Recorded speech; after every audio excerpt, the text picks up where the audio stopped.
قال الله تبارك وتعالى في كلامه المجيد: أعوذ بالله من الشيطان الرجيم. بسم الله الرحمن الرحيم.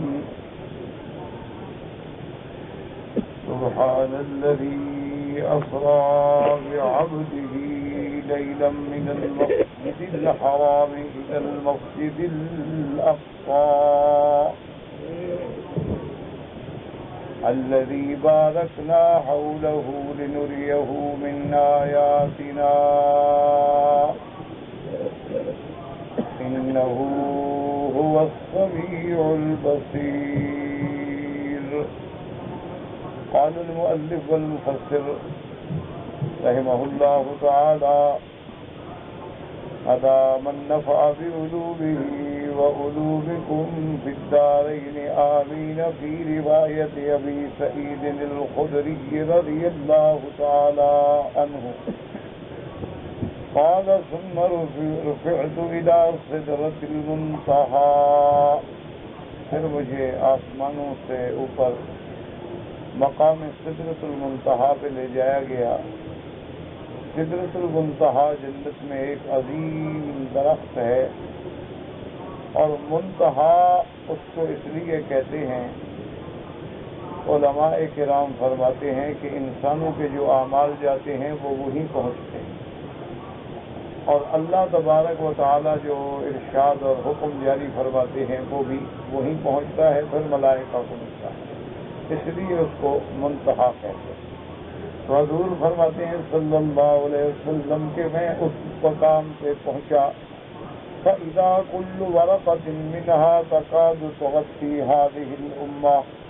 اس کے ورقے اتنے بڑے تھے کہ ایک جماعت کو ڈھانپ لیں. وَإِذَا فِيهَا عَيْنٌ تَجْرِي يُقَالُ لَهَا سَلْسَبِيلٌ.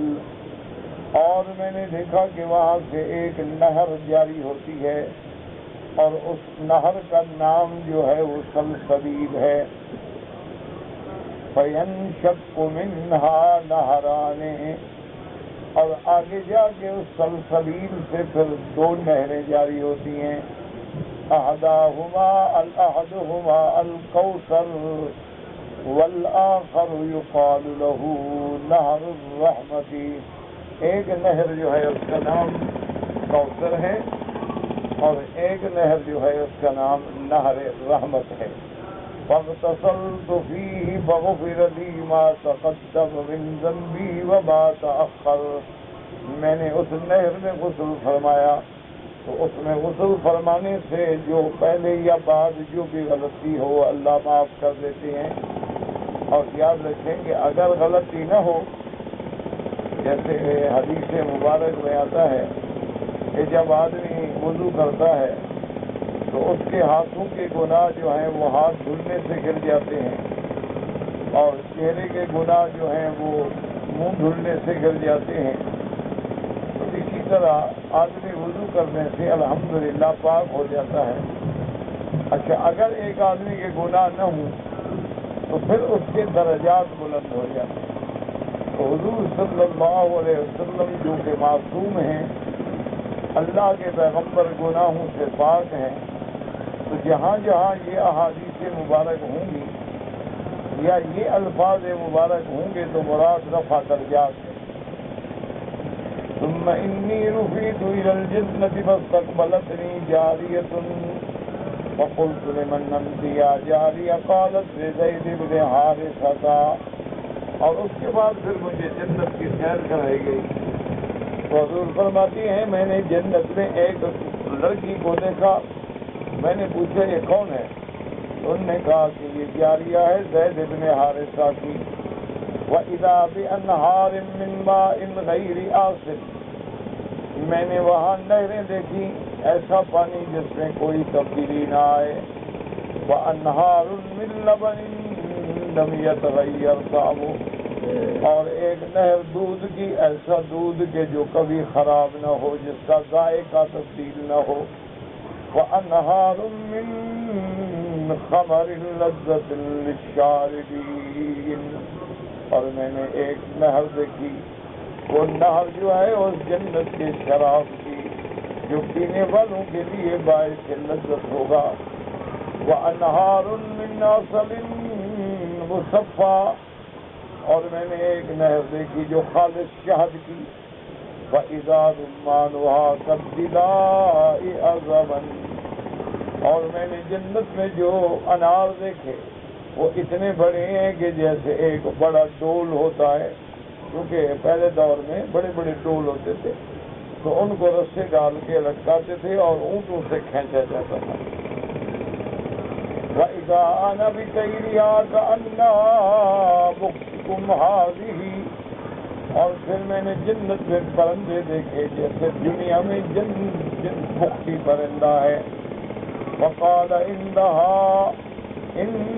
اللَّهَ تَعَالَىٰ قَدْ أَعَدَّ لِعِبَادِهِ الصَّالِحِينَ مَا لَا عَيْنٌ رَأَتْ وَلَا أُذُنٌ سَمِعَتْ وَلَا خَطَرَ عَلَىٰ قَلْبِ بَشَرٍ. اور اس مقام پہ پھر حضور نے فرمایا کہ اللہ نے جنت میں اپنے عباد الصالحین کے لیے ایسی ایسی نعمتیں رکھی ہیں ما لا عین رأت، جو کسی آنکھ نے دیکھی نہیں، ولا اذن سمعت، نہ کسی کان نے ان کے بارے میں سنا ہے، ولا خطر علی قلب بشر، اور نہ کسی انسان کے دل میں اس کا گمان گزرا ہے. قال ثم عرضت علی النار، پھر جہنم دکھلائی گئی. فإذا فيها غضب الله وزجره ونقمته، اللہ کا غضب، اللہ کا عذاب. ولو تريت فيها الحجارة والحديد لأكلتها، اگر اس میں لوہا بھی ڈالا جائے پتھر بھی ڈالے جائیں تو وہ آگ ایسی ہے کہ ان کو بسم کر کے رکھ لیتی ہے. ثم اغلقت دونی، پھر آگ کو ہٹا دیا گیا، بند کر دیا گیا. ثم انی رفعت الى سدرۃ المنتہی، پھر مجھے سدرۃ المنتہی پہ لے گئے. فتغشانی فکان بینی وبینہ قاب قوسین او ادنی، پھر مجھے اللہ کی تجلی میں ڈھانپ لیا، اللہ کی رحمت میں ڈھانپ لیا اور اتنا میں قرب نصیب ہوا. قال وینزل علی کل ورقۃ منها ملک من الملائکہ، اور وہ درخت جو تھا بیری کا اس کے پتے پہ اللہ کے فرشتے اترتے ہیں. قال وفرضت علی 50 صلاۃ، اور اللہ تبارک و تعالی نے 50 نمازیں فرض فرمائیں. وقال لك بكل حسنة 10، فإذا هممت بالحسنة فلم تعملها كتبت لك حسنة فإذا عملتها كتبت لك 10. اور اللہ نے یہ بھی فرمایا کہ جب تیری امت کا کوئی بندہ نیکی کا ارادہ بھی کرے لیکن نیکی نہ کرے تو ہم نیکی لکھ دیتے ہیں، لیکن اگر برائی کا ارادہ کرے اور برائی پہ عمل نہ کرے تو وہ نہیں لکھی جاتی. فَإِذَا هممت بِالسَّيِّئَةِ فلم تعملها لم يكتب عليك شيء فإن عملتها كتبت عليك سيئة واحدة. اور اگر ارادہ کرنے کے بعد وہ برائی کر لے تو پھر وہ برائی ایک کی ایک لکھی جاتی ہے، لیکن نیکیاں جو ہیں وہ 10 گنا بڑھا دی جاتی ہیں. ثم رجعت إلى موسى علیہ السلام، پھر میں اترنے لگا اور پھر موسیٰ علیہ السلام سے گزر ہوا. وقال بما امرك ربك فقلت ب50 صلاة. قال ارجع الى ربك فاسأله التخفيف لأمتك فإن أمتك لا تطيق ذلك ومتى لا تطيقه تكفر. آپ کی امت 50 نمازیں نہیں پڑھ سکے گی اور جب نہیں پڑھیں گے تو کافر ہو جائیں گے. آپ اللہ سے معافی مانگے. فرجعت إلى ربي فقلت يا رب خفف عن أمتي فإنها أضعف الأمم. میں نے کہا یا اللہ میری امت پہ رحم کر، میری امت پہ تخفیف فرما، میری امت بہت کمزور امت ہے. فوضع عني 10 وجعلها 40 فما زلت أختلف بين ربي وما زلت أختلف بين موسى وربي كلما أتيت عليه قال لي مثل مقالتي حتى رجعت إليه فقال لي بما أمرت وقلت أمرت ب10 صلوات فقال ارجع إلى ربك فاسأله التخفيف لأمتك فرجعت إلى ربي وقلت أي رب خفف عن أمتي فإنها عذاب الأمم فوضع عني 5 وجعلها 5 فناداني ملك من تممت فريضتي وخففت عن عبادي فآتيتهم بكل حسنة 10 أمثالها. اور آخر میں 5 نمازیں رہ گئیں. اللہ کے حکم سے فرشتے نے آواز دی کہ محمد مصطفیٰ صلی اللہ علیہ وسلم آپ کی امت 5 پڑھے گی لیکن لکھی 50 جائیں گی. ثم رجعت إلى موسى عليه السلام وقال بما أمرت فقلت ب5 صلوات قال ارجع إلى ربك فإنه لا يؤوده شيء فاسأله التخفيف لأمتك وقلت رجعت إلى ربي حتى استحييت.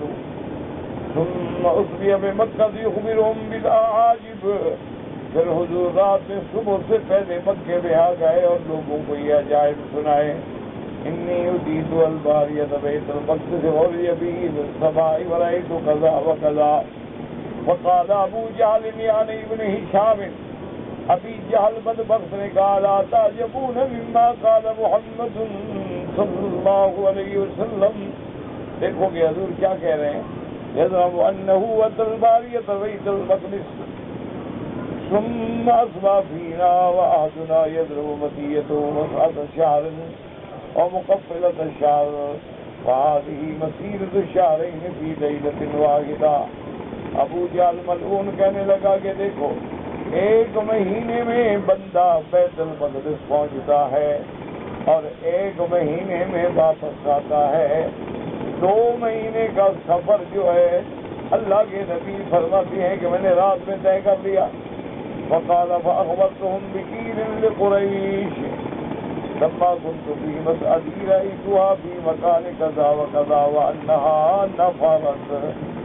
اور اس کے بعد حضور پاک نے ان کو یہ بھی بتلایا کہ تمہارا ایک قافلہ میں جب جا رہا تھا تو مجھے فلاں مقام پہ ملا تھا اور تمہارے قافلے کا اونٹ جو ہے وہ ڈر کے بھاگا. فلما رجعت وجدتها عند العقبة وأخبرهم بكل رجل وبيله كذا وكذا ومتاعه كذا وكذا.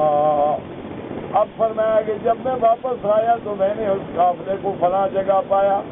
پھر حضور پاک نے فرمایا اس قافلے میں فلاں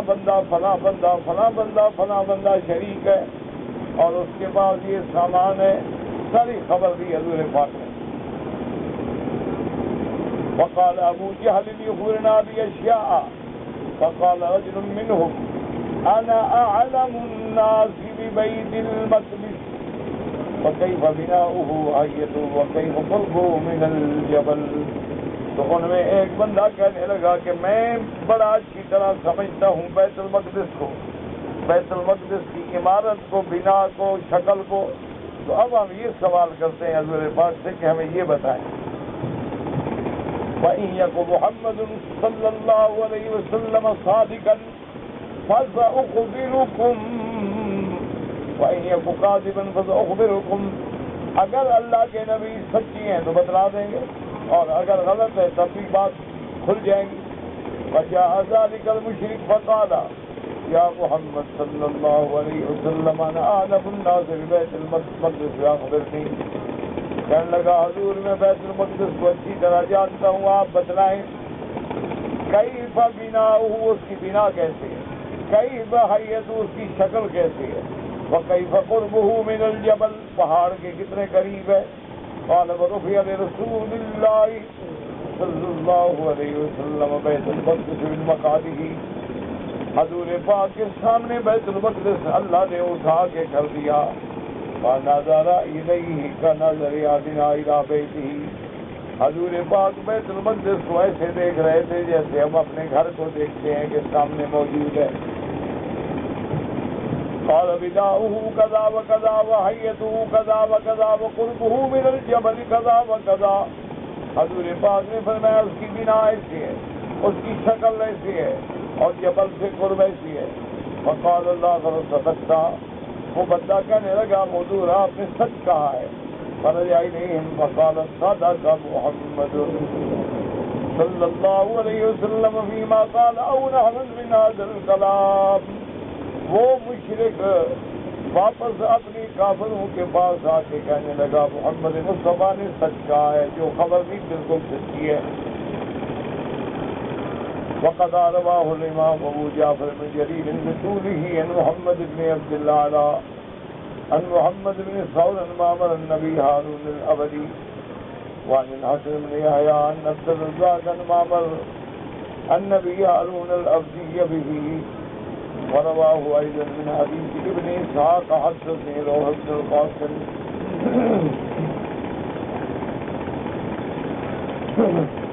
النبي هارون به وصياته المتقدم. ورواه ابن عاصم النبي عن احمد بن عبدة النبي عبد الصمد اللذيذ بن عبد الصمد عن ابي هارون العبدي النبي سعيد الخدري رضي الله تعالى عنه وذكره بسياق طويل حسن انيق اجود مما ساقه غيره. اس کے بعد ابھی سعید خدری کی یہ روایت ہے، ایک سیاق ہے بڑے طویل اور بڑے بہت اچھی سند کے ساتھ، بعض اس میں رابط ہے. ثم ذكره البيهقي ايضا من روایت روح بن قیس الحدائی وحسین ومعمر النبی هارون الابدی واسمه عمارة بن جرير وهو مضعف عند الائمة، لیکن یہ راوی ضعیف ہے. وانما سقنا حدیثه هنا بما فيه من الشواهد لغيره. ابو فضل فرماتا ہے ہم نے ان کی روایت اس لیے نقل کی ہے جن سے شواہد موجود ہیں. ولما رواه البيهقي واخبرنا ابو اسماعيل بن عبد الرحمن قال انبانا ابو نعيم احمد بن محمد بن ابراهيم البزار قال حدثنا ابو حامد بن بلال قال حدثنا عبد الازهر قال حدثنا يزيد بن ابي حكيم قال رايت في النوم رسول الله صلى الله عليه وسلم قلت يا رسول الله صلى الله عليه وسلم رجل من امتك يقال له سفيان الثوري لا باس به. کہتی ہیں کہ میں نے خواب میں حضور کی زیارت کی صلی اللہ علیہ وسلم اور میں نے کہا سفیان الثوری کے بارے میں. حضور نے فرمایا لا باس به، یہاں وہ اچھی ہے. حدثنا ابي عن ابي هارون الابدي عن ابي سعيد الخدري عنك يا رسول الله صلى الله عليه وسلم ليلة أسري بك قلت رأيت في السماء فحدثه بالحديث فقال لي نعم. فقلت له يا رسول الله صلى الله عليه وسلم إن ناسا من أمتك يحدثون أنك مفترى بعجائبا. فقال لي ذلك حديث القصاص. اور میں نے پوچھا کہ یا رسول اللہ صلی اللہ علیہ وسلم بعض لوگ اسراء کے بارے میں بڑی عجیب عجیب کہانیاں بیان کرتے ہیں. آپ نے فرمایا وہ قصاص قصہ وہ لوگوں کی باتیں ہیں جو حقیقت ہے وہ حضور نے بتلا دی اور اللہ تبارک و تعالیٰ کے قرآن نے اس کی شہادت. روایت شداد بن اوس قال الامام ابو اسماعیل محمد بن اسماعیل الترمذی حدثنا اسحاق بن ابراہیم بن العلاء بن الزاق الزبیری حدثنا عمرو بن الحارث عن عبد الله بن سالم الاشعری عن محمد بن الولید بن عامر الزبیری حدثنا ابو الولید بن عبد الرحمن عن جبیر بن نفیل حدثنا شداد بن اوس قال قلنا یا رسول اللہ صلی اللہ علیہ وسلم کیف اسری بک قال صلیت لاصحابی صلاة الاتمۃ بمکہ معتما. میں نے عشاء کی نماز مکے میں پڑھائی. فقاتانی جبریل علیہ السلام بدابۃ ابیض او قال بیضاء فوق الحمار دون البغل خچر سے کچھ چھوٹی اور گدھا سے بڑی. وقال ارکب فاستصعب علیہ، جب میں سوار ہونے لگا تو اس نے ذرا تکلیف دی، یعنی وہ اچھلنے لگی. فرازها بأذنها، تو حضرت جبریل نے اس کا کان بوڑا. ثم حملنی علیہ، پھر مجھے سوار کیا. فانطلقت بنا، وہ سواری مجھے لے کے چلی. یقع حافظہ حیث انتہا طرفا، اس کی قدم وہی پڑتے تھے جہاں اس کی نظر پڑتی تھی. حتی بلغنا ارضا ذات نخل فانذرنی، ایک مقام پہ پہنچے جہاں بہت کھجوروں کے باغ تھے، وہاں مجھے اتارا گیا. فقال صلی، مجھے حکم دیا کہ نماز پڑھو. فصلیت، میں نے نماز پڑھی. ثم رکبت فقال تدری این صلیت، مجھ سے پوچھا گیا حضور آپ کو پتا ہے کہ آپ نے کہاں نماز پڑھی ہے؟ قلت اللہ اعلم. قال صلیت بیثرب، صلیت بطیبہ.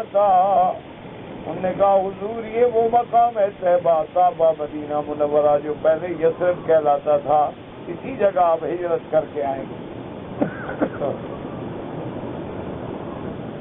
فانطلقت بنا يقع حافظا عند منتهى طرفها ثم بلغنا ارضا فقال انزل ثم قال صل فصليت ثم ركبنا فقال تدري اين صليت؟ قلت الله اعلم. قال صليت بمدين شجرة موسى عليه السلام. انہوں نے کہا حضور یہ مقام مدین ہے، کسی درخت کے نیچے حضرت موسیٰ علیہ السلام آگے بیٹھے تھے. ثم انطلقت بنا يقع حافظا حيث أدرك طرفها ثم بلغنا أرضا بدت لنا قصور. ہم ایک ایسے جگہ پہنچے کہ ہمیں دور سے مکانات نظر آنے لگے. فقال انزل فنزلت فقال صل فصليت ثم ركبنا فقال أتدري أين صليت؟ قلت الله ورسوله أعلم. قال صليت ببيت لحم حيث ولد عيسى ابن مریم. انہوں نے کہا حضور یہ بیت لحم ہے جہاں حضرت عیسیٰ کی ولادت ہوئی. ثم انطلق بي حتى دخلنا المدينة من بابها اليماني فأتى قبلة المسجد. ہم باب یمانی کی طرف سے مسجد میں داخل ہوئے اور اس کے بعد آیا جبریل علیہ السلام نے قبلے کی طرف سے. فربط به دابته، انہوں نے آگے براق کو باندھ دیا. ودخلنا المسجد من باب تميل فيه الشمس والقمر فصليت من المسجد حيث شاء الله. ہم پھر بیت المقدس کے اس دروازے سے داخل ہوئے جس دروازے سے سورج اور روشن چاند کی روشنی جو ہے دونوں داخل ہوتی ہیں. پھر میں نے نماز پڑھی. واخذنی من العطش، پھر مجھے شدید پیاس لگی. شد ما اخذنی فأتیت بإناءین، دو برتن لائے گئے. فی احدہما لبن وفی الآخر عسل، ایک کے اندر دودھ ہے ایک کے اندر شہد ہے. اور پھر ابھی ماجرین فصلت بینہما ثم هدانی اللہ عز وجل فأخذت اللبن وشربت حتى حرکت به جبینی. آپ نے فرمایا کہ میں نے دودھ کا پیالہ لیا اور اتنا پیا کہ مجھے پسینہ آ گیا. وبین یدی شیخ متکئ علی مسواک له، میرے سامنے ایک بزرگ جو تھے وہ ٹیک لگا کے لیٹے تھے. فقال اخذ صاحبك الفطرة انه لیہدی. انہوں نے کہا حضور پاک نے جبریل علیہ السلام سے کہا کہ دودھ جو پیا ہے تو دین فطرت چنا ہے اور آپ کے ذریعے ہدایت ملے گی. ثم انطلق بي حتى أتينا الوادي الذي فيه المدينة فإذا جهنم تنبش مثل الروابي. قلت يا رسول الله كيف وجدتها؟ قال وجدتها مثل حمد الصخر. نے مجھے جہنم دکھائی گئی ایسے تھی جیسے اللہ معاف کرے سرخ اور جلے ہوئے کولے. ثم انصرف بي ومررنا بئير لقريش، پھر قریش کا قافلہ نظر آیا بمکان کذا و کذا. قد اضلوا بعيرا لهم، ان کو اونٹ گم ہو گیا تھا، تلاش کر رہے تھے کہ جمع فلان فسلمت عليهم فقال بعضهم هذا صوت محمد صلی اللہ علیہ وسلم. میں نے قافلے والوں پہ سلام کیا. قافلے والوں میں سے کچھ لوگ کہنے لگے کہ آواز جو ہے یہ تو حضور پاک کی آواز ہے. ثم اتيت اصحابي قبل الصبح بمكة فاتاني ابو بکر رضی اللہ تعالی عنہ فقال یا رسول اللہ این كنت الليل فقد التمسك في مزانك. حضرت ابی بکر نے آ کے پوچھا کہ حضور میں نے رات تلاش کی آپ نہیں ملے. وقال ظننت انی اتيت بیت المقدس الليلة. وقال یا رسول اللہ انه مسيرة شهر فنصف لي. قال فوضع لي صراط كأني انظر إليه لا يسألني عن شيء إلا أنبأته به. آپ پوچھتے گئے میں بتاتا گیا. فقال ابو بکر اشهد انك رسول الله. وقال المشركون انظروا الى ابن ابي كبشة يزعم انه اتى بيت المقدس الليلة.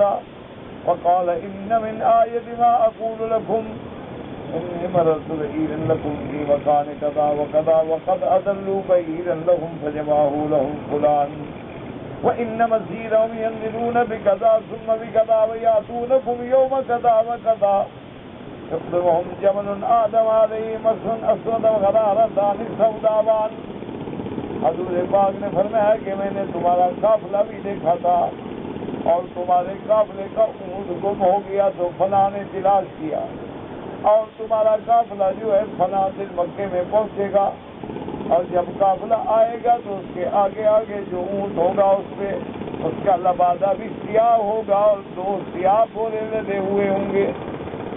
فلما كان ذلك اليوم واشرف الناس ينظرون حين قريبا من نصف النهار.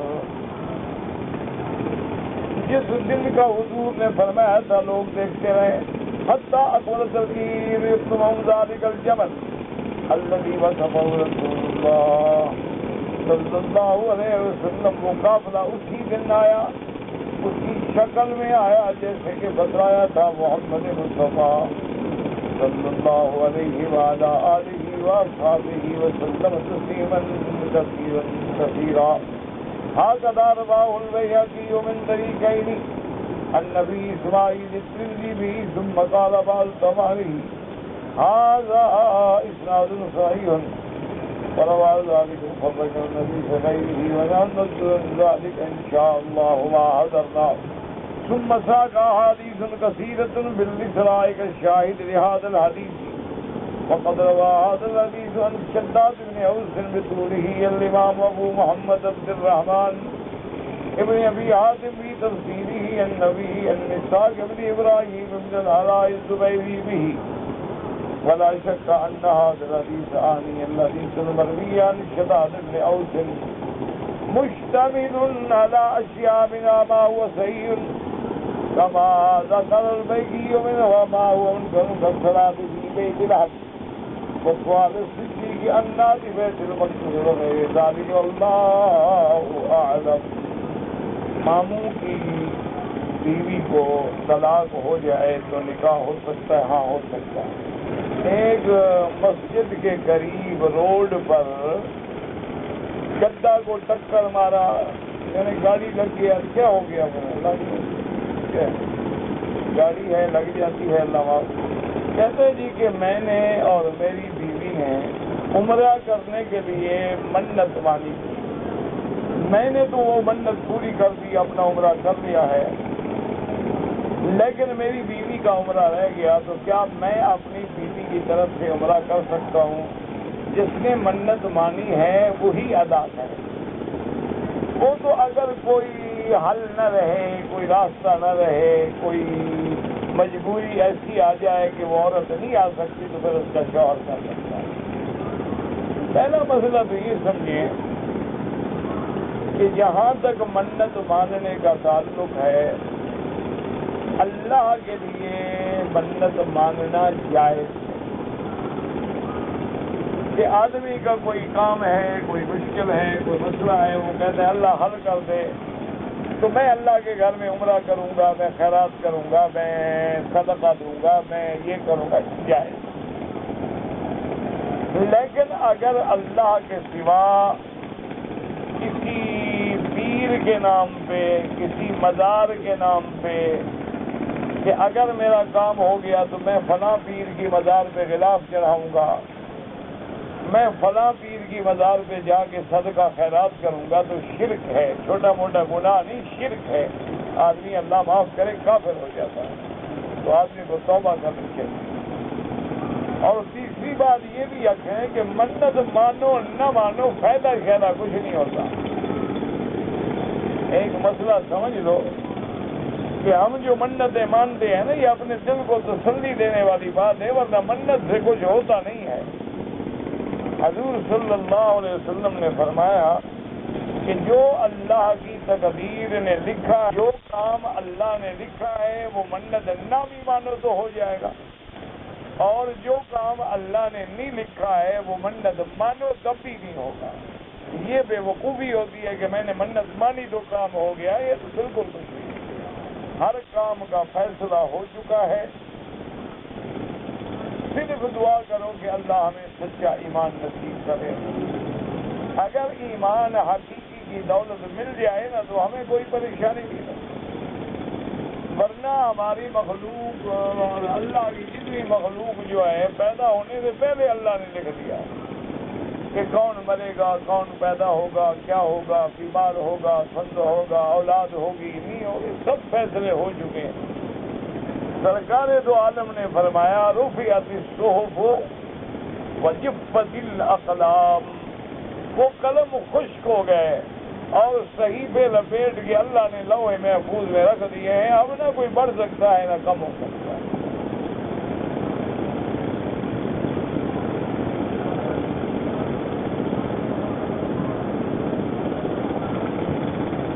اگر کوئی عورت ہے، حج پہ آئی ہے اور عرفات کے دن اس کو حیض آ جائے اور اس کی سیٹ قریب ہے اور وہ طواف زیارت نہ کرے تو حج نہیں ہوگا۔ جب تک طواف زیارت نہ کرے وہ عورت اپنے خامد پہ حلال بھی نہیں ہوگی، اس لیے وہ جہاز چھوڑ دیں، اپنی سیٹیں بدل ڈالیں، تاریخیں تبدیل کریں اور بغیر طواف زیارت کے ہرگز نہ جائے۔ اگر احتیاط کرنی ہے تو حج سے 1 مہینہ پہلے جن عورتوں نے حج کرنا ہو وہ لیڈی ڈاکٹر کے مشورے سے دوائیں استعمال کریں تاکہ ان دنوں میں ان کو حیض نہ آئے، لیکن وہ دوائیں 1 مہینہ پہلے مشورہ کریں، یہ نہیں کہ این ٹائم کھانا شروع کر دیں، وہ اور عذاب بن جاتا ہے۔ اور بغیر کسی لیڈی ڈاکٹر کی رائے کے بھی استعمال نہ کریں۔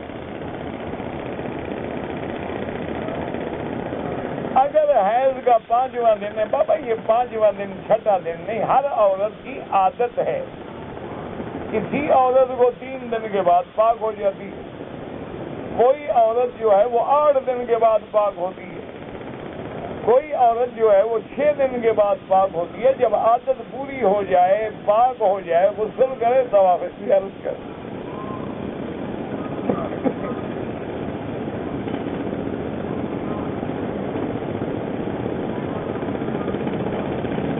کہتے جی کہ حضرت عبداللہ ابن مسعود رضی اللہ تعالی عنہ کے بقول حضور جب نماز شروع کرتے تھے تو رفع یدین کرتے تھے، پھر نہیں کرتے تھے۔ حضرت عبداللہ ابن عمر کے مطابق حضور ہر رکعت میں رکوع میں جاتے اور اس کے وقت رفع یدین کرتے تھے، تو کہتا ہے کہ دونوں حدیثیں، چلو شکر ہے دونوں مان تو لی نا، وہ حدیث بھی مان لی ہے نا کہ جس میں نہیں کرتے تھے، اور اس کا راوی عبداللہ ابن مسعود ہے اور وہ فقہاء صحابہ میں ہے، اور عبداللہ ابن مسعود وہ ہے جس کے بارے میں ابی موسیٰ اور حضرت معاذ جیسے لوگ کہتے تھے کہ جب عبداللہ ابن مسعود سے مسئلہ پوچھ لو تو پھر کسی اور سے پوچھنے کی ضرورت ہی نہیں ہے۔ اسی طرح بہت سارے صحابہ کہتے تھے ما دام فیکم ھذا الحبر، جب تمہارے اندر عبداللہ ابن مسعود بیٹھا ہے تو پھر اور کسی سے مسئلہ کیوں پوچھتے ہو؟ اسی طرح ایک دن حضرت عبداللہ ابن مسعود رضی اللہ تعالی عنہ ایک کھجور کے درخت میں چڑھے، آپ کی پنڈلیاں بہت پتلی تھی، تو ایک صحابی کو ہنسی آ گئی، تو حضور نے فرمایا کہ کون ہے، کیوں ہنسی ہو تم؟ انہوں نے کہا حضور بس وہ پنڈلیاں دیکھی نا، بالکل چھوٹی چھوٹی پتلی پتلی پنڈلیاں ہیں۔ تو حضور نے فرمایا تمہیں پتا ہے میرے اس صحابی کے شان کا کہ اگر اس کی پنڈلیاں ایک پلڑے میں رکھو اور آسمان و زمین ایک پلڑے میں رکھو تو یہ بھاری ہو جائے گی۔ تو یہ عبداللہ ابن مسعود ہے، اب تمہاری مرضی، جس کے قول پہ عمل کرو۔ عبداللہ ابن عمر جو ہیں وہ افقہ فقہا میں شمار نہیں ہوئے، بڑے صحابی ہیں، جلیل القدر صحابی ہیں، حضور کے عشاق میں ہیں، لیکن عبداللہ ابن مسعود جو ہیں وہ فقہائے صحابہ میں۔ تو بہرحال اللہ تبارک و تعالی دونوں کی نمازیں قبول فرمائے۔ میری باتوں کو سمجھا کرو اور سمجھنے کے بعد غور کیا کرو، بلا وجہ اعتراضات اور پتنگڑ نہ بنا دیا کرو۔ میں نے یہ کہا تھا کہ جس دور میں ہم گزر رہے ہیں اب تمام عالم کفر جو ہے وہ متحد ہے۔ حالانکہ آپ دیکھیں کہ یہودی اور نصارہ کی جو دشمنی ہے اس کا کوئی تصور آپ نہیں کر سکتے کہ حضرت عیسیٰ علیہ السلام کی اماں جو ہے بی بی مریم، اب عیسائی تو اللہ معاف کرے اس کو خدا کی بیوی مانتے ہیں، عیسائی تو اس کو ثالث و ثلاثہ مانتے ہیں، لیکن یہودی جو ہے نعوذ باللہ اس کو پاک بیوی بھی نہیں مانتے۔ وہ کہتے ہیں عبد یوسف النجار سے گناہ کیا تھا اور عیسیٰ پیدا ہوئے۔ یعنی دیکھیں کتنی دشمنی ہے، لیکن اسلام کے مقابلے پہ سب کٹھے ہیں۔ اسلام کے مقابلے پہ یہودی ہے، نصرانی ہے، اسلام کے مقابلے پہ ہندو ہے، اسلام کے مقابلے پہ کوئی بدھ مت ہے، کوئی یدھ مت ہے، کوئی سکھ ہے، کوئی دہری ہے، کوئی شیعوی ہے، کوئی بے دین ہے، کوئی لا مذہب ہے، سب کٹھے ہو گئے ہیں۔ تو اب یہ وقت نہیں ہے کہ ہم ایسے چھوٹے فروعی مسائل میں لڑتے رہیں، بلکہ حضور کی امت کو اکٹھے ہونے کی قوت عطا کریں۔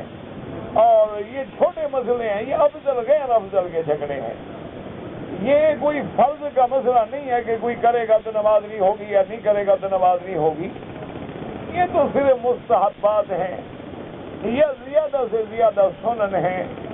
اچھا، بعض روایات میں یہ بھی ہے کہ سجدے کے درمیان بھی رفع یدین ہونی چاہیے، عند کل خفض و رفع، کہ جب بھی حضور اٹھاتے سر یا جھکاتے رفع یدین فرماتے، لیکن اب لوگ سجدے کے درمیان نہیں کرتے، اس روایت کو سب نے چھوڑ دیا ہے۔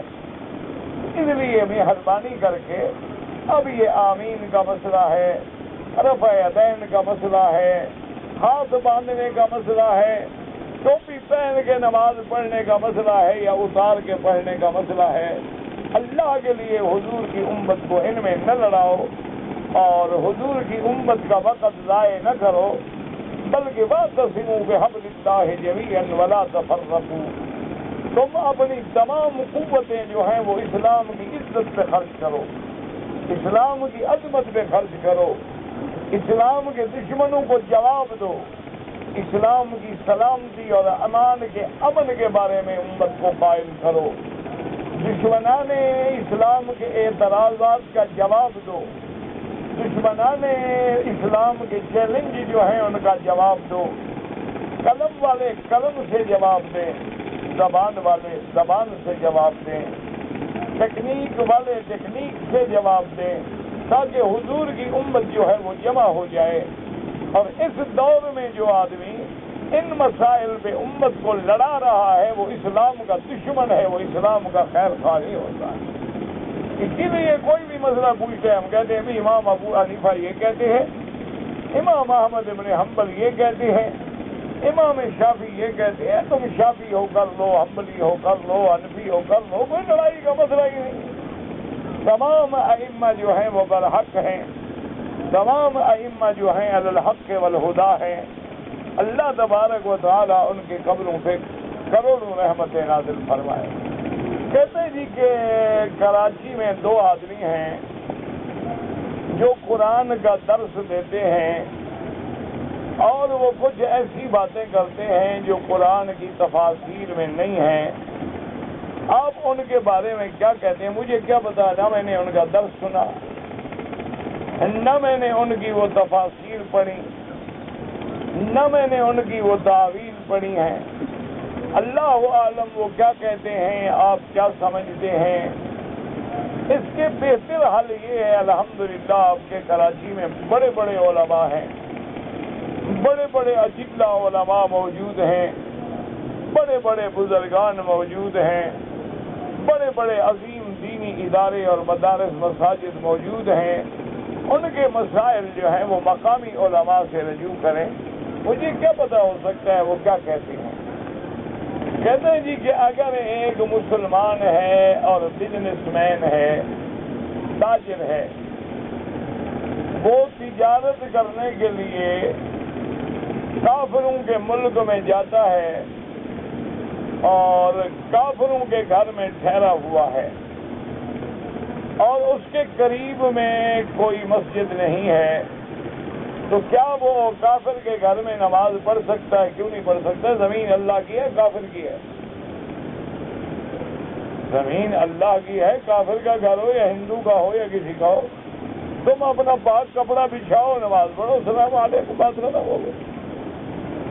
کیونکہ کافر کے گھر میں پاکی کا یقین نہیں ہوتا، کیونکہ ان کے نزدیک پاکی پلیتی مسئلہ کوئی نہیں، لہذا تم باہر مٹی پہ کھڑے ہو جاؤ یا کوئی کپڑا بچھا لو یا پتھر پہ کھڑے ہو جاؤ، بالکل نماز پڑھو، کیوں نہ پڑھو۔ میری بیوی نے عمرہ کیا ہے، عمرہ مکمل کرنے کے بعد ایک ان کی سہیلی نے ان کے بال کاٹ دیے۔ اب میری بیوی کو خیال ہے کہ میرے سارے بال نہیں کٹے۔ میرا بھائی طریقہ یہ ہے کہ عورت اپنے بال کٹھے کرے، پیچھے جہاں جمع ہو جائیں وہاں ایک بور کے برابر نیچے سے سارے کاٹ دیں، اگر رہ گئے ہیں تھوڑے پھر کاٹ دو، کوئی مسئلہ نہیں، کوئی جرمانہ نہیں، بال تو کاٹے ہیں نا اس نے،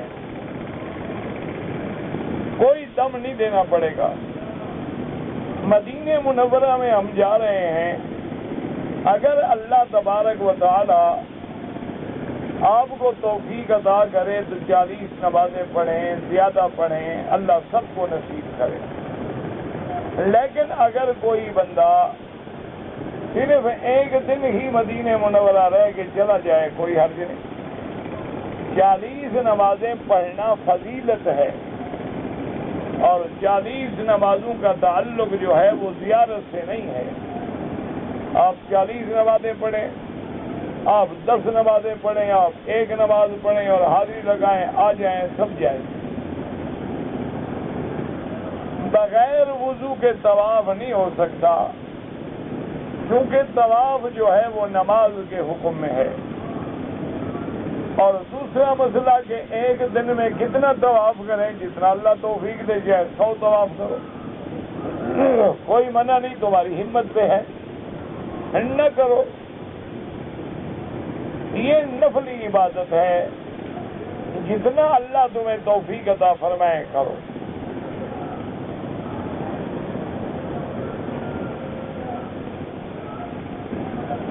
والد، والدہ، دادا، دادی، نانا، نانی، ان کو زکوٰۃ نہیں دے سکتے۔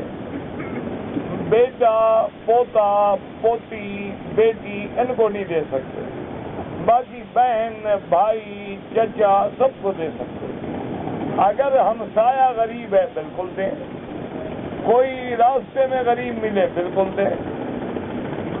موٹر ہے یا گھر ہے یا گاڑی ہے، کار ہے، اس پہ کوئی زکوٰۃ نہیں۔ گاڑی ہمارے استعمال کے لیے ہے اور گھر رہنے کے لیے۔ اتنی حالت جنابت میں ہے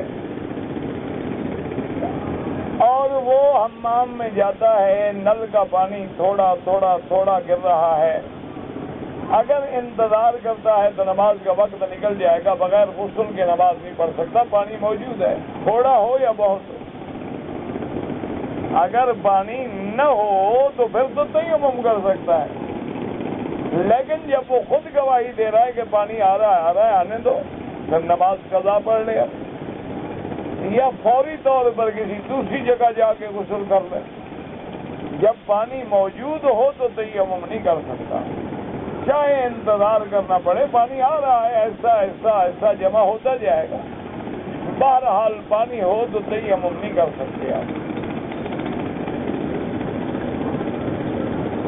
کہتے جی میں نے آپ سے ملاقات کرنی ہے تو صبح بھی عشاء کے بعد بھی اسی جگہ، میری پھوپھی ہے، ماموں ہے، تایا ہے، تائی ہے، غریب ہیں، ان کو زکوٰۃ دے سکتے ہیں؟ بالکل دے سکتے ہیں، بس موٹی بات یاد رکھو نا، باپ کا باپ اوپر نہیں دے سکتے، بیٹا بیٹے کا بیٹا، بیٹی بیٹی کی، ان کو نہیں دے، باقی سب کو دے سکتے۔ کہتے جی کہ حرم کے حدود جو ہیں وہ کب سے مقرر ہوئے؟ اللہ کے علم میں تو پہلے دن سے ہیں، لیکن اللہ نے حضرت ابراہیم علیہ السلام کو بتلا دیے، جبریل نے آ کے دکھا دیے۔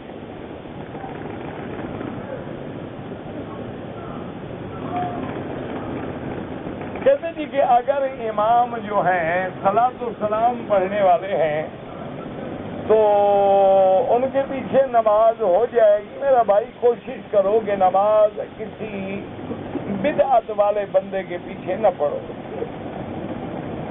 کیونکہ جو لوگ بدعت میں پڑھتے ہیں نا وہ ایسا ایسا شرک پہ چلے جاتے ہیں۔ بیوی کی بیماری تھی، 3 گھنٹے سے زیادہ پاکیزگی نہ رہنے کا ڈر تھا، دونوں میاں بیوی نے احرام نہیں باندھا۔ ڈر تو بیوی کو تھا، تم نے احرام کیوں نہیں باندھا؟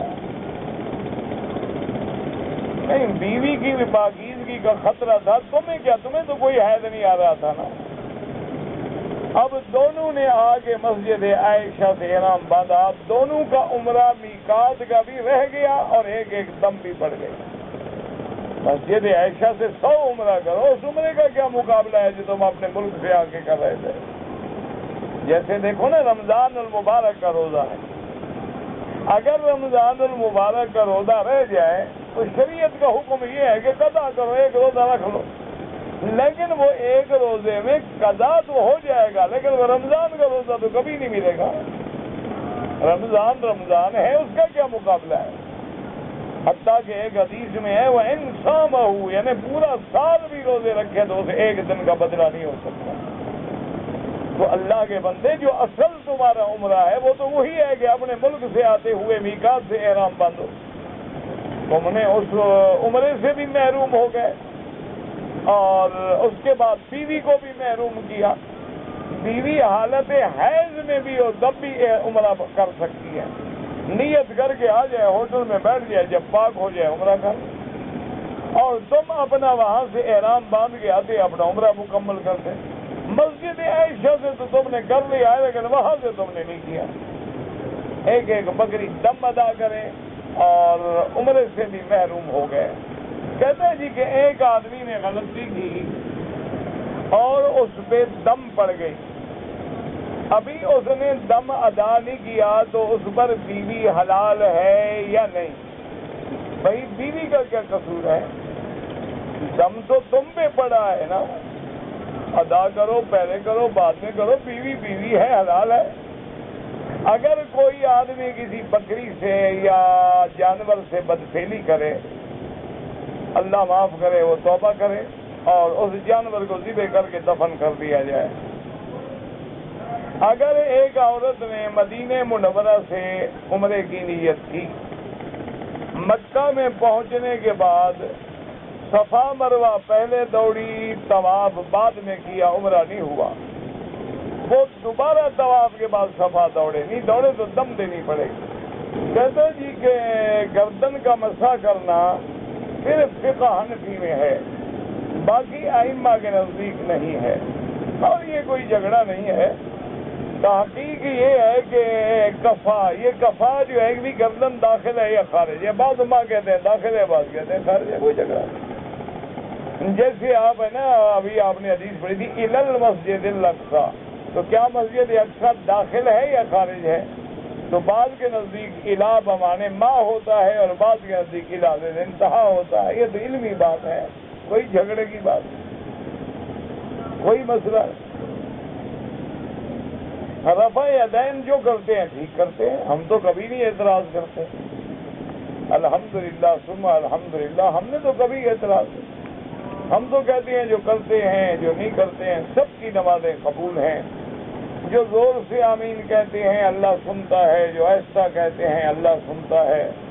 اللہ کسی کو بھی اپنے دروازے سے محروم نہیں کریں گے۔ کوشش کرو جو نمازیں نہیں پڑھتے ان پہ محنت کرو۔ جو غریب اندر آ گیا اللہ واسطے اس کو بخش دو، اس کو نماز پڑھنے دو، آپ اس کے گلے میں نہ پڑو۔ جو نماز نہیں پڑھتا دونوں مولوی مہربانی کر کے اکٹھے ہو کے اس پہ زور لگاؤ گے، وہ اندر تو آئے۔ جو اندر آ گیا ہے اس کو نماز پڑھنے دو۔ وہ ہاتھ سینے پہ باندھتا ہے، وہ ناف پہ باندھتا ہے، وہ کھلے ہاتھ کھڑا ہے، جیسے پڑھ رہا ہے۔ اللہ پاک نماز کی برکت سے کوئی غلطی ہے تو ٹھیک کر دیں۔ ان الصلاۃ تنہی عن الفحشاء والمنکر۔ اللہ تبارک و تعالیٰ کی نماز میں ایسی برکت ہے، یہ تو گناہوں سے بچا لیتی ہے، چھوٹی موٹی غلطی تو الگ بات۔ تو اگر کوئی غلطی بھی ہوگی تو ایسا ایسا مسئلہ سیکھ لے گا۔ اللہ پاک سب کی نمازیں قبول فرمائیں اور اللہ کسی کو بھی اپنے دروازے سے محروم نہ فرمائیں۔ اللہم صل علی سیدنا محمد وعلی آل سیدنا محمد وبارک وسلم۔ اللہم انت ربی لا الہ الا انت الاحد الصمد الفرد الذي لم يلد ولم يولد ولم يكن له كفوا احد۔ اللهم انا نسألك باسمائك الحسنى وصفاتك العليا اللهم لا تدع لنا ذنبا الا غفرته ولا هما الا فرجته ولا عيبا الا سترته ولا كربا الا نفسته ولا ضالا الا هديته ولا فسادا الا اصلحته ولا مريضا الا شافيته ولا ميتا الا رحمته ولا حيا الا هديته ولا مجاهدا الا نصرته ولا عدوا ظالما الا اهلكته ولا حاجة من حوائج الدنيا والآخرة الا قضيتها۔ یا اللہ بیماروں کو شفا عطا فرما۔ یا اللہ ہم سب کی ظاہری باطنی روحانی جسمانی بیماریاں دور فرما۔ اللہ انا نعوذ بک عن البرص والجذام وعن سیء الاسقام۔ یا الہ العالمین عالم اسلام کی عزت کا فیصلہ فرما۔ یا اللہ کفر کی ذلت کا فیصلہ فرما۔ یا اللہ تمام دنیا کی مساجد مدارس کی حفاظت فرما۔ یا اللہ مسلمانوں کی حفاظت فرما۔ یا اللہ مسلمان کشمیر میں ہیں، فلسطین میں ہیں، عرب میں ہیں، عجم میں ہیں، ان کی جان مال آبرو عزت کی حفاظت فرما۔ یا الہ العالمین ہمیں تو مانگنا بھی نہیں آتا، بغیر مانگے عطا فرما۔ یا اللہ پورے عالم میں ہدایت کی فضا پیدا فرما۔ یا اللہ حضور کی امت کے ہر بندے کو دین کا سپاہی بنا، دین کا داعی بنا۔ یا اللہ سارے جھگڑے اور اختلافات دور فرما۔ یا اللہ اس بلد الامین کو قیامت تک ہر فتنے سے محفوظ فرما۔ یا الہ العالمین اس کے امن اور استقرار کو قیامت تک قائم و دائم فرما۔ ربنا تقبل منا انک انت السمیع العلیم وتب علینا انک انت التواب الرحیم وصلی اللہ تعالی علی خیر خلقہ سیدنا محمد وعلی آلہ واصحابہ اجمعین۔ اللهم صل على محمد وعلى آل محمد كما صليت على إبراهيم وعلى آل إبراهيم إنك حميد مجيد۔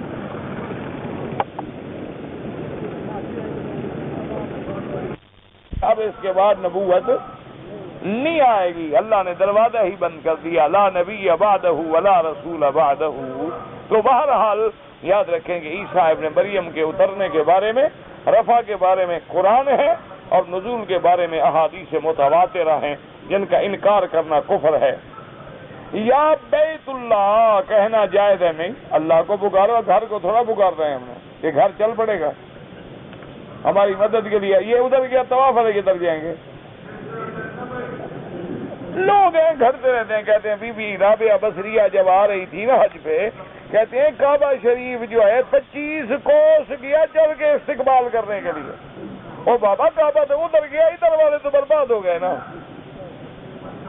جیسے تم اپنے ملک میں میلاد کرتے ہو، حضور کو تم بلا لیتے ہو، یہاں سلام پڑھنے والے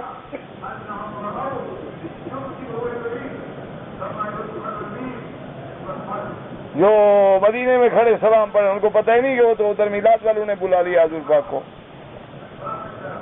انا للہ و انا الیہ راجعون۔ بس دعا کرو اللہ ہدایت دے۔ اگر امام قرآن کی دعائیں بھول جائے، مقتدی بول کے بتائے تو کوئی سجدہ نہیں۔ اگر امام بھول گیا، پیچھے جو مقتدی ہے اس نے بتایا، امام نے صحیح کر لیا، کوئی سجدہ نہیں۔ امام بھی انسان ہے، مقتدی بھی انسان ہے، دونوں بھول سکتے، لیکن جب بتا دیا جائے اور تصحیح ہو جائے پھر کوئی سجدہ نہیں۔ کہتے ہیں جی کہ میں مسافر ہوں اور میرے لیے نماز قصر ہے۔ اب عشاء کی نماز میں 2 رکعت باقی تھیں اور میں امام کے پیچھے آ کے شامل ہو گیا، تو میں نے چونکہ 2 رکعت پڑھنی تھی لہذا سلام پھیر دوں کہ میری نماز پوری ہوگی نا۔ جب تم امام کے پیچھے آ گئے تو اب تابع ہو گئے امام کے، چونکہ امام کی 4 رکعتیں تمہیں بھی 4 رکعت پوری کرنی ہے۔ یعنی تم اکیلے پڑھتے تو 2 رکعت پڑھتے، لیکن جب امام کے پیچھے آ گئے ہو تو امام نے کتنی رکعتیں پڑھی ہیں؟ 4 پڑھی ہیں۔ تو اب ہم یہی تو ہم کہتے ہیں کہ بابا امام کا اتنا زور ہے کہ حالانکہ ہم نے وہ 2 رکعتیں نہیں پڑھی تھیں، ملے بھی آخری 2، لیکن ہم رہیں گے امام کے تابع۔ اسی لیے تو اللہ نے امام بنایا ہے، اگر نہ مانو تو پھر امام بنانے کا فائدہ۔ اسی لیے تو دن میں 5 دفعہ اللہ ہمیں امام کے پیچھے کھڑا کرتے ہیں، سمجھاتے ہیں کہ اس کے بغیر گزارا نہیں، ورنہ جماعت نہیں ہوگی تو منتشر ہو جاؤ گے، ٹوٹ پھوٹ جاؤ گے، مل کے رہو ایک امام کے پیچھے۔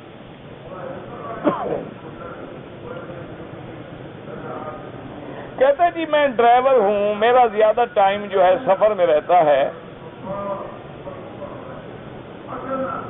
مغرب کی نماز پڑھ چکا تو کچھ بعد میں آنے والے لوگ دوبارہ مغرب کی نماز جماعت سے پڑھتے ہیں، کیا میں مغرب کی جماعت کے ساتھ عشاء کی نماز پڑھ سکتا ہوں؟ نہیں، حنفی مسلک میں نہیں پڑھ سکتے۔ وہ کہتے ہیں کہ انما الاعمال بالنیات، تمہاری نیت جو ہے مغرب کی ہے تو مغرب ہوگی، عشاء کی ہے تو عشاء ہوگی۔ بعض حنابلہ کے نزدیک امام احمد بن حنبل رحمۃ اللہ علیہ فرماتے ہیں کہ چونکہ جماعت نہیں ملے گی لہذا وہ اگر عشاء کی بھی نیت کر لے تو ہو جائے گی، لیکن امام ابو حنیفہ رحمۃ اللہ علیہ سخت ہیں، وہ فرماتے ہیں جو امام کی نیت ہوگی بس ہمیں اسی کے تابع چلنا پڑے گا۔ میں نماز کے لیے بیٹھا تھا، انگلی سے خون نکل گیا، میں گیا وضو سے پہلے خون کیا، صاف کیا، وضو کرنے لگا، خون نکل آیا۔ بہرحال اگر آپ کا خون نکل رہا ہے، آپ نے صاف کیا، وضو کیا، لیکن بند نہیں ہوتا تو آپ نماز اسی حالت میں پڑھ سکتے ہیں، اسی حالت میں نماز پڑھنی جائز ہے۔ کوشش کریں پٹی باندھیں، کوئی چیز باندھیں کہ بند ہو جائے، لیکن نہیں بند ہوتا تو نماز نہیں چھوڑیں گے۔ نماز مغرب کی 3ری رکعت میں جب ملے گا تو جب قعدے میں بیٹھیں گے، حنفی حضرات کے نزدیک نصف قعدے تک درود نہ پڑھیں، جب خود نماز پوری کر کے آخری قعدہ کرے گا پھر درود پڑے گا۔ اور امام احمد بن حنبل رحمۃ اللہ علیہ انسان کے لیے بیعت کرنا ضروری ہے۔ میرے بھائی، بیعت کا معنی یہ ہوتا ہے کہ جیسے ہم بیمار ہو جائیں تو ڈاکٹر کے پاس جانا ضروری ہے، تو اسی لیے بزرگ فرماتے ہیں کہ اپنی اصلاح کے لیے کسی اللہ والے سے تعلق رکھے تاکہ وہ ہمارے اعمال پہ نگرانی کرے اور ہمارا فکر کرے اور ہماری اصلاح کرے، لیکن یہ شرط ہے کہ وہ مرشد جو ہے قرآن و سنت کا پابند ہے۔ اور اگر کوئی ایسا بندہ نہ ملے تو پھر کوئی ضروری، سب سے بڑی ہدایت والی کتاب اللہ کا قرآن موجود ہے، ہمارے پاس سنت رسول اللہ صلی اللہ علیہ وسلم موجود ہے، لیکن اگر کوئی ایسا بزرگ مل جائے جو قرآن و سنت کا حامل ہو، جو اتباع قرآن و سنت کرنے والا ہو، تو معنی یہ ہوتا ہے کہ اب ہم اس کی نگرانی میں آ گئے، وہ ہمارے اعمال پہ نظر رکھے گا، وہ ہماری اصلاح کے لیے ہمیں طریقے بتائے گا۔ جیسے ظاہری ڈاکٹر علاج میں بتلاتا ہے کہ بھئی آپ اینٹی بایوٹک لے لیں، آپ پیناڈول کی 2 گولیاں 3 دفعہ لے لیں، تو وہ اللہ والا بھی جانتا ہے کہ اس میں شرک کی بیماری ہے تو توحید پہ لے آؤں، اس میں بدعات کی بیماری ہے تو سنت پہ لے آؤں، اس میں ریا کی بیماری ہے تو اخلاص پہ لے آؤں، اس کے اندر جھوٹ بولنے کی بیماری ہے تو سچ بات بولنے کے لیے لے آؤں، تو اسی طرح وہ بھی ایک معالج ہوتا ہے۔ لیکن یہ ضروری نہیں، اگر نہ ملے تو کوئی بات نہیں، آپ قرآن و سنت پہ چلیں۔ کہتے ہیں کہ جی 4 امام جو ہیں فقہ کے، کیا ہم ایک امام کے اقوال کی پیروی کریں یا جس کی چاہیں؟ تو پھر آپ جب جس کی چاہیں تو پھر امام کی پیروی تو نہ ہوئی، پھر تو آپ کا اپنا منشا ہو گیا، یہ تو پھر آپ کا منشا ہے، آپ جدھر چاہیں۔ اور اگر آپ کو اللہ نے اتنا علم عطا فرمایا